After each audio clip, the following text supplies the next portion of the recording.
have you heard about what is it? The idea of like super rationality as like a solution to the prisoner's dilemma. So basically the idea is to say, hey, wait, we are in a prisoner's dilemma, right? Like we are not cooperating because, well, because of the prisoner's dilemma.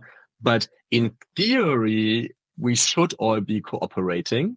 And the super rational idea is that you always assume that the other person is like, if you know you're super rational and you know your players that are playing with you are super rational, you would never defect because you know you'll get into a higher state of being, in a higher state of efficiency by always cooperating, which is an interesting idea. It seems like a bit of like a rationalist pretzel around some like more basic solutions. I would just call that trust, right?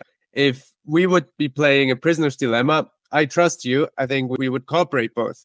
And whereas the dilemma comes about if I don't know who the other person is, and then I have to assume the worst, just giving the expectations of our reality we're in.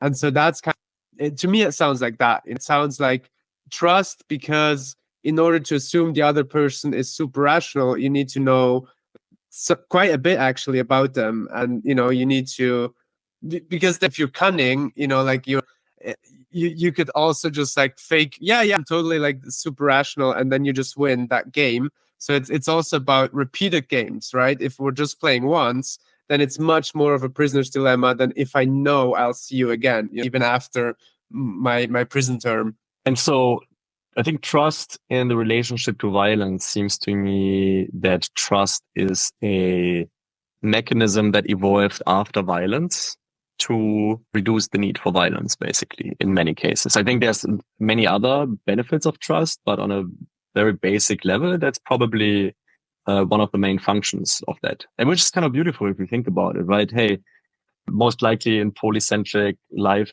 form systems, you have a violence evolving, but then there's an incentive for trust to evolve, right? Which seems like an interesting, seems like kind of almost beautiful to me, like a beautiful self-regulating arc, if that's the case, which I frankly don't know. It is. It seems correct to me. And then there's even something else in which we can rescue the benefits of violence and getting rid of its downsides. For instance, like the martial arts context, right?